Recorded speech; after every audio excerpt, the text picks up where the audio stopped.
As you can see, we're at the rather stellar Microsoft party after a day's worth of conferences. And we're here with Rod from Epic, and he's going to tell us a little bit about Gears of War Judgment, yes. The GUTX teaser at the Microsoft media briefing. What is Judgment? Well, Judgment is the campaign takes place 14 years before Gears of War 1. It's like a few weeks after Emergence Day, and it's the story of Baird, and when he's leading a squad called Kilo Squad with his best friend Cole. And basically, it's a bit of a prequel and a bit of an origin story in a way for Baird, and so you get to explore that kind of time period when the Locusts were scary again. You know, you spent the last 8 years with the Locusts and they're a little familiar, and so we wanted to bring back the time when they were just after you'd finished the Pendulum Wars, when you've been used to fighting humans, and now the Locusts come into it, and it's a whole new enemy and a whole new way of fighting. So it's fun. How do you bring back that fear of the Locusts? Is it just through storytelling techniques, or is there anything else? Oh, it's a mixture of storytelling and gameplay. I mean, we wanted to make it such that, like right now, the way we are tonight, like if a wretch, just one wretch, came hopping into this room, we'd all run like girls, you know, because, and so we wanted to bring that back. And so the way that we did is we've tweaked the gameplay to allow for them to be actually more dangerous. You have less health, they have more power kind of thing. And then, yeah, we bring that back in through the characterizations as well, where people are talking about being afraid of those things, as opposed to being like, oh, it's just a wretch, I can shoot it, no big deal. And so, but I'm telling you, when you play the campaign and a wretch comes at you, you're nervous. Like, it's terrifying. So it's definitely working. What sort of form is this taking? Is this a retail release? Is this digital? Oh no, it's full retail. I mean, it's a full-on product. I mean, it's got campaign. We have our specialty mode here called Overrun, which is sort of a beast versus horde kind of mixed together, 5-on-5 competitive mode. And then we're going to have our other multiplayer modes and all that kind of stuff. So it's a full-on product. Okay, well, what was the choice with Baird? I mean, you released DLC for Gears of War 3 that had those sort of flashback moments, right. And really, really nice. Give a bit of backstory as well, like Ram Shadow and everything like that. Did that seem like the logical step to go back, as it were, rather than forward?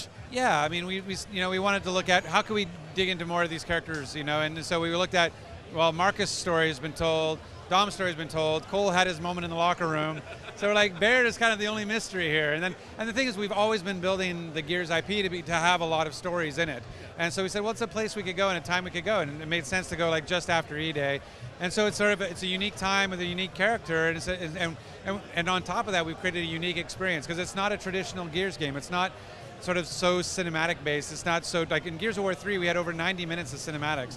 So what we want to do is bring it back a little bit more Gears of War 1 feeling, where it's much more focused on the action, and there's no walk and talks, there's none of that. It's very much about just being in the moment and having what we call sweaty palms gameplay. And so all of that's come together to make the campaign for Judgment. So how does that impact the campaign per se, just having an action oriented? I mean, is the story more focused rather than just Baird's personal journey, rather than an overarching, we have to stop the Locusts somehow? Well, I mean, what we did to try to allow for it is we did a lot more what we call sort of this embedded storytelling, where it's actually taking place in the levels. So while you're playing, if you pay attention, you'll be able to see like, oh, you know, there's these suitcases at the door and then a blood stain, you know, and like, oh, they never made it out kind of stuff. You know, things like if you pay attention, like there's a street where the Pendulum War parade took place where they celebrated victory, but now the floats are destroyed, and you can tell the Locusts had sort of interrupted, what we call life interrupted. And so a lot of that stuff happens to kind of get you settled into it. And then we have this sort of unique way of telling the story too. Like basically the context for the story is that Baird is on trial. And so what you're playing is actually the testimony to that trial, and so and having that being told to you in that form is really cool. I was just interested about that because the teaser image that appeared online was a man in cuffs but in shadows, and the leap that most of the internet took was that this must be Marcus's father. It must be. How did that feel? Like it was almost like a disappointment at the same time a surprise for. Well, I mean, we really wanted that. Like that was the thing.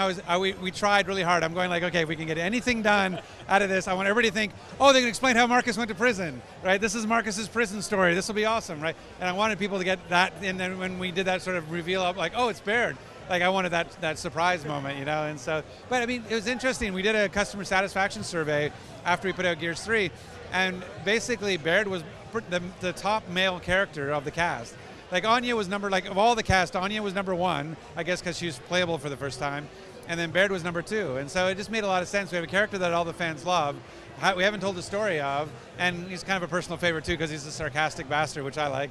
And so yeah, it's really cool to dig into him. Just people want to go blonde. That's what it is. Yeah, blondes have more fun apparently. So yeah, and chicks dig the Baird. So you gotta go with that. Okay, well, can you just sort of finish off? Tell us about the mode that's being shown here tonight. Oh, sure. Well, so Overrun, like I said, is sort of a beast versus horde. So what's kind of unique about it is we've never done class-based gameplay before, and that's what you see, like the names over top of these monitors represent COG classes. So you can play as the medic, the soldier, the scout, or the engineer, and they have special abilities based on their class. And so medic can heal at a distance, the soldier throws down more ammo, the scout can tag groups of enemies, the engineer can repair fortifications and put out sentries to defend. And so you have that sort of class-based system that sort of mimics what the Locust already had with like the Cantus healer and all that kind of stuff, right? They already had a sort of a class system. So it's a 5v5 competitive, and you're fighting over, right now it's a generator. Probably when we ship, we're going to change the final objective to be a little bit more cannon-based, like a Hammer or Dawn beacon or something. But right now it's a generator, but it's a competitive mode, and it's got that sort of mix of teamwork because you're working together as classes, and so it's a unique experience we've never had before. And obviously, finally, when can players expect to get hands-on with Judgment? Well, if they're here, they can play at E3. But basically, yeah, it's early 2013. Listen, thanks very much indeed for the time. Look forward to playing it. Well, thanks, yeah. Cheers.